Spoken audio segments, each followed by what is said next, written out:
దేవుని పరిశుద్ధ నామమునకు మహిమ కలుగునుగాక. ఆమేన్. ఈ ఉదయకాల శుభములు మీకు తెలియజేయుచున్నది రెవరెండ్ కె శ్యాంబాబు.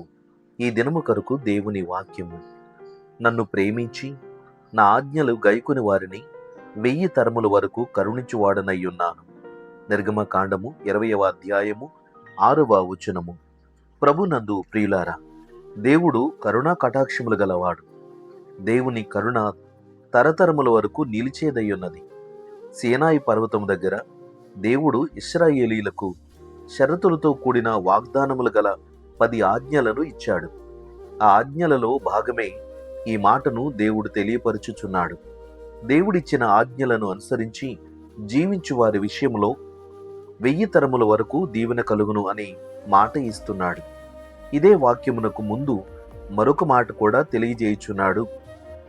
దేవుని మాటలను నిర్లక్ష్యం చేసి ఆయన నామమును దూషించిన వారి విషయములో 3 నుండి 4 తరముల వరకు వారికి దోషము లేదా శాపము కలుగును అని హెచ్చరించుచున్నాడు.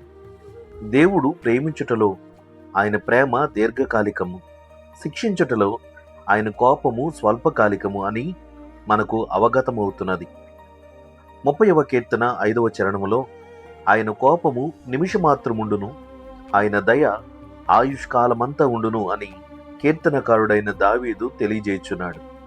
ఆయన కోపము నిమిషమే కదా అని అనుకోకూడదు. దేవుని కోపము నిమిషము చాలు, జరగవలసిన నష్టమంతా జరిగిపోతుంది. అయితే మనము దీవించబడాలన్నదే దేవుని సంకల్పమై ఉన్నది. తెస్సలోనికలకు రాయబడిన మొదటి పత్రిక 5వ అధ్యాయము 9వ వచనములో మన ప్రభువైన యేసుక్రీస్తు ద్వారా రక్షణ పొందుటకే దేవుడు మనలను నియమించెను గాని ఉగ్రత పాలవుటకు నియమింపలేదు అని అపోస్తలుడైన పౌలు గారు తెలియజేయుచున్నారు.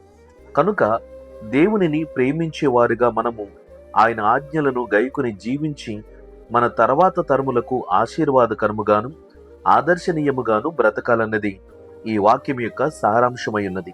ప్రియ స్నేహితుడా, సోదరి, ఎలాగూ జీవిస్తున్నావు?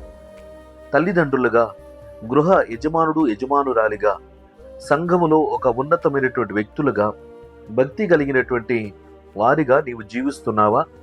ఆధ్యాత్మికమైనటువంటి ఈ సంగతులను నిర్లక్ష్యం చేసి నీవు తర్వాత తరములకు శాపమును కలిగజేసే పరిస్థితులైతే కలగనీయవద్దన్నది వాక్య పరిముఖముగా నా విన్నపం. ప్రియ సహోదరి, సహోదరుడా, మనమందరము దీవించబడాలన్నది దేవుని యొక్క గొప్ప ప్రణాళిక అయి ఉన్నది. కనుక ఇశ్రాయేలీలకు ఏ వాక్యమైతే వాగ్దానము చేశాడో అదే వాక్యమును, ఆశీర్వాదము నేడు ఈ వాక్యమును ఆలకిస్తున్న ప్రతి వారికి దేవుడు అనుగ్రహింపచేస్తున్నాడు. కాబట్టి నిరీక్షణతో, విశ్వాసముతో, దైవ భయమును కలిగి దేవునిని ప్రేమించి దేవుని వాక్యానుసారముగా ఆయన ఆజ్ఞలను, కట్టడలను అనుసరించి జీవించుదాము. దేవుని దీవెనలకు మనము భాగ్యవంతులమై ధన్యులమవుదాం. దైవాశీస్సులు కలుగునుగాక. ఆమేన్. ప్రార్థన. ప్రేమగల తండ్రి, ఘనమైన దేవానికి స్తోత్రాలు. నీవు అనుగ్రహించిన ప్రతి వాక్యము వెనుక మా మేలు కోరి, క్షేమమును కోరి నీవు మాట్లాడుతున్న ఉద్దేశము బయలుపరచబడుతున్నది.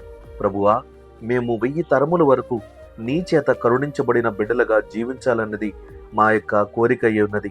ప్రభువా, ఆ తీరున నిన్ను, నీ వాక్యమును అనుసరించి మేము నిన్ను ప్రేమించి జీవించుటకు కృప దయచేయండి. లౌకిక సంబంధమైన విషయాల మీద ఆసక్తిని కలిగి లోకభోగాలను కోరుతూ లోకమును ప్రేమించి నాయన నీ కృపకు దూరము కాకుండా మేము నీ అడుగుజాడలలో నిరంతరము జీవించు భాగ్యమును దయచేయండి.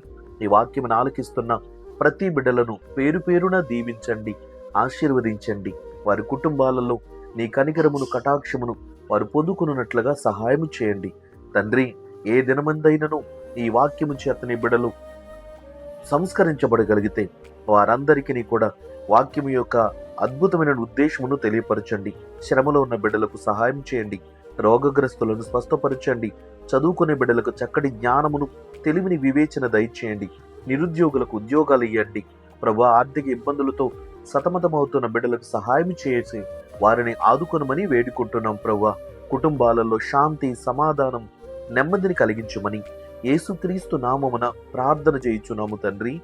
ఆమేన్. తండ్రి, కుమారుడు, పరిశుద్ధాత్మయను త్రియేక దేవుని దీవెన ఇప్పుడు ఎల్లప్పుడూ ఈ వాక్యమును ఆలకించిన మీకును మనెల్లరకు తోడైండునుగాక. ఆమేన్.